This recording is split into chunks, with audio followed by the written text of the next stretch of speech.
pagi, welcome back to my channel Anak Pulau 96 channel. Di sini saya akan bercerita tentang kehidupan pribadi dan juga kehidupan yang saya alami ketika saya di Jayapura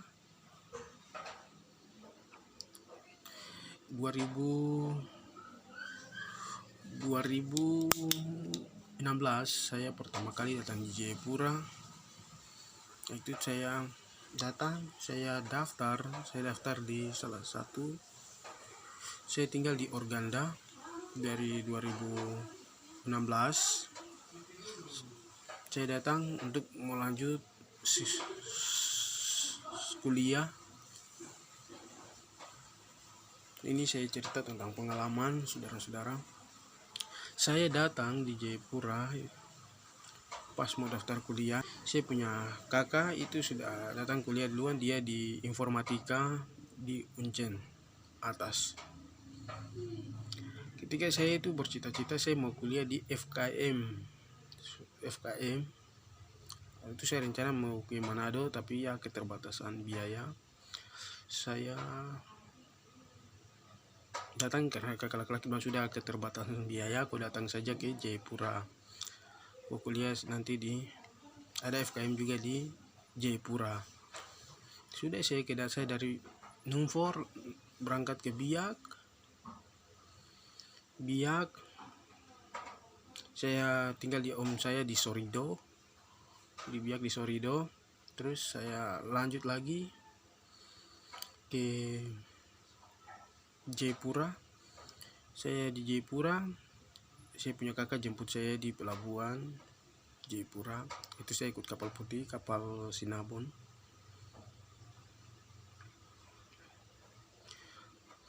Saya datang tinggal di Organda. Kalau anak Jayapura di bagian AB yang tidak tahu Organda, itu lucu guys. Saya datang tinggal di Organda 2016. Di Jayapura di Organda 2016. Di situ saya bilang kakak saya mau, kalau sudah pendaftaran di kampus, sudah pembukaan pendaftaran, yaitu ada bersama juga Uncen dan juga di kampus Politeknik Kesehatan Jayapura, Poltekkes Jayapura yang di Badan Bulan. Saya tidak tahu, itu kan baru datang Jayapura, saya tidak tahu. Saya punya kakak perempuan yang dosen bahasa Indonesia di Uncen. Karena saya tidak tahu Uncen FKM itu di mana, kesehatan Poltekkes Jayapura itu AKES itu yang di Padang Bulan, saya tidak tahu. Saya punya kakak, saya ikut saya punya kakak dan kakak perempuan, kita pergi sampai kita ke Padang Bulan ini, kita pinjam Padang Bulan Poltekkes. Sampai di sana saya lihat, ini Poltekkes Kemenkes Jayapura. Saya bilang, kakak saya mau kuliah di Uncen, baru ini kenapa saya di Poltekkes? Kakak bilang, kita semua sudah berapa yang sudah di Uncen, jadi sudah aku lagi bawa di kesehatan di Poltekkes sudah. Waduh, sudah mau bagaimana lagi, saya ikut sampai di sana. Saya di situ kan sudah ada pilihan, ada di 3 di 4. Saya mau coret di 3. Kakak bilang tidak, kok harus kakak yang coret di 4. Di situ saya menyelesaikan, begitu jalan kuliah, ya namanya orang kuliah, saya baru masuk, kan rasa minder juga dari kampung, rasa minder. Saya lihat, jadi saya lanjut bersaing dengan anak di kota. Saya dia baru datang ini kan, biasa kalau di kampung kan informatika kan kurang, jujur saja informatika di kampung kurang, keterbatasan. Jadi saya di situ selalu minta bantu saya punya teman. Saya lihat ada teman-teman berapa dari anak-anak kita anak Papua. Ada yang kuliah sungguh-sungguh, ada orang tua mampu, ada juga orang tua yang tidak mampu. Ada yang anaknya mampu tapi orang tuanya tidak mampu untuk biaya. Ada yang orang tuanya mampu tetapi anaknya kuliah main-main. Ini masuk, baru pada kita masuk pendaftaran itu bayarnya bukan main. Kita masuk dari kesehatan Poltekkes itu bukan sembarang.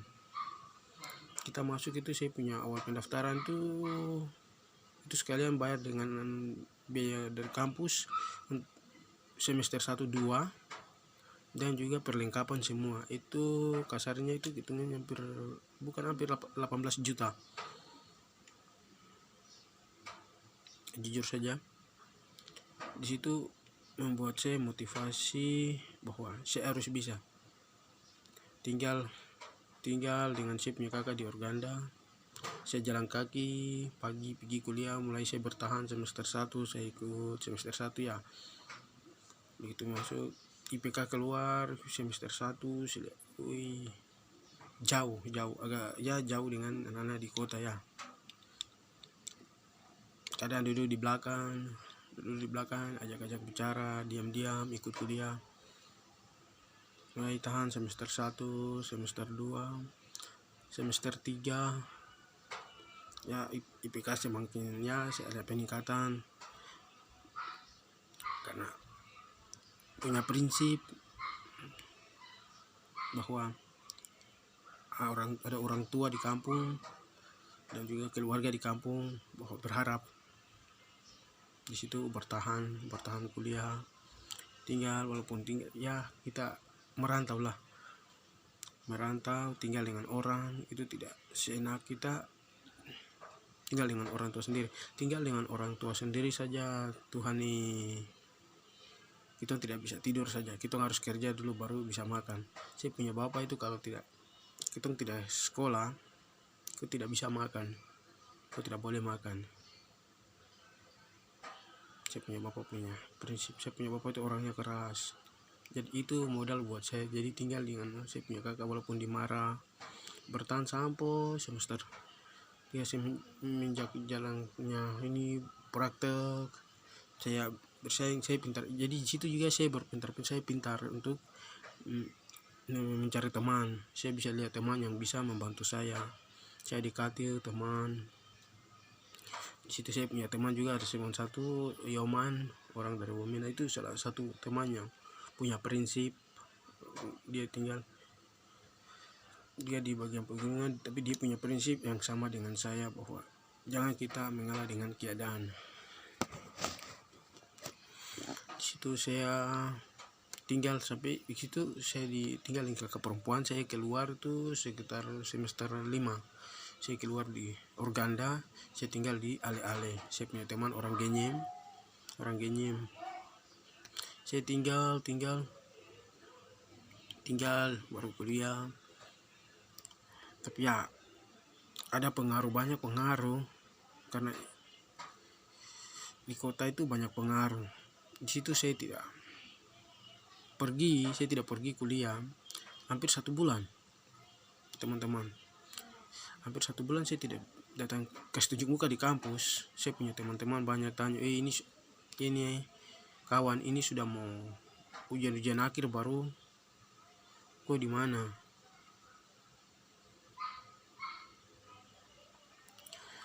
Begitu saya datang ke kampus, saya tunjukkan muka, saya punya salah satu dosen, dia bilang, manusia hilang, manusia terhilang sudah kembali. Tapi ini sudah mau ujian akhir baru, akhir semester baru kau datang. Tetapi di situ tidak membuat saya patah semangat. Saya kejar dosen, saya minta tugas karena saya ingat punya prinsip. Yang pertama saya punya prinsip bahwa saya harus S1 itu, jadi S1 itu harus 4 tahun. Saya punya prinsip. Di situ saya minta tugas, saya bikin tugas, saya cari dosen, saya minta tugas sampai suatu saat sudah untuk mau wisuda. sudah semester 5 menjelang semester 6 semua saya ikuti. Ada satu cerita kawan-kawan, saya punya satu kisah yang memang tidak saya lupa bahwa itu luar biasa. Tuhan bantu saya punya waktu kuliah semester itu menjelang semester 5, semester 6 lah, semester 5 menjelang semester 6 saya praktek di rumah sakit. Itu teman-teman saya ini sudah mau PKL desa di satu kampung. Di teman-teman saya ini kita itu waktu itu prakteknya itu praktek manajemen dengan praktek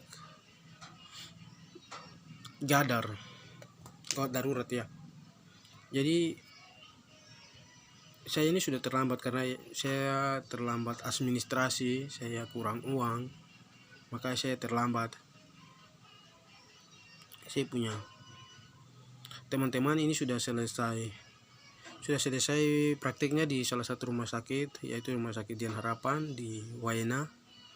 Mereka sudah selesai praktek.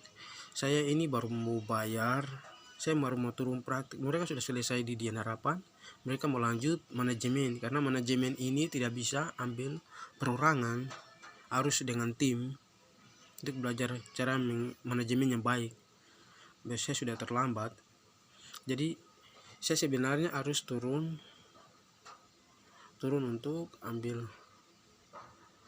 gadar dulu di Dian Harapan, Rumah Sakit Dian Harapan. Tetapi karena saya sudah terlambat, di situ saya mau ke kampus. Saya punya dosen penanggung jawab, itu dibilang, anakku sudah terlambat untuk kita bersaing dengan anak-anak dari kota. Begitu kan, global dari kota dengan kampung kan beda. Jadi di situ tetapi banyak. Jadi saya lanjut, puji Tuhan teman-teman, saya punya perjalanan kuliah itu sampai PKL semua, PKL 2019 di tadi yang saya bilang, saya perjalanan saya sampai saya selesaikan praktek di Bayangkara, ikut teman-teman manajemen selesai, saya turun sendiri lagi praktek di ambil gadar di Dian Harapan. Puji Tuhan semuanya jalan dengan baik. Saya ikut teman-teman PKL di suatu kampung di danau di pulau, yaitu Kampung Ivale. Saya selesai PKL 2019 dan puji Tuhan 2020 bulan November, 29 November saya wisuda. Saya wisuda ada 4 keperawatan dengan IPK sangat memuaskan, walaupun tidak hukum laut, tetapi saya punya IPK waktu wisuda IPK 3,19. Di situ terus ada penawaran kampus, ada buka profesi. Angkatan pertama sudah selesai, kami angkatan kedua. Saya di situ ada formulir, saya pikir-pikir, aduh, tidak ada biaya, tetapi bagi Tuhan tidak ada ya, tidak bisa. Bagi Tuhan semua pasti bisa. Saya bilang, saya berdoa, saya cuma yakin Tuhan pasti bantu saya, karena saya punya niat. Baru saya belum ada uang untuk ambil formulir itu ambil bayar 200. Saya punya teman orang Biak juga tinggal di Doyo Mofu, dengan saya punya teman Toraja. Mereka motivasi, ayo kawan, kita sama-sama nanti kita baku bantu. Pas di situ saya punya teman Mofu ini, dia punya 200, dia bilang sudah ada 200, kau naik ke atas ambil formulir untuk lanjut profesi. Puji Tuhan, lanjut profesi, praktek rumah sakit, puskesmas, saya ikuti semua. Walaupun saya punya uang bayar cicil praktek, puji Tuhan sudah selesai, tinggal tunggu wisuda profesi. Jadi 2022 nanti. Itu sebagian motivasi atau cerita pengalaman semenjak datang di Jayapura untuk mengejar karir dalam dunia pendidikan. Teman-teman yang punya masukan atau komentar untuk memotivasi orang lain bisa share di bawah kolom komentar, teman-teman. Untuk anak-anak di Papua, untuk tetap semangat, kita membangun Papua supaya orang-orang di luar yang punya kata-kata atau pandangan yang tidak bisa mereka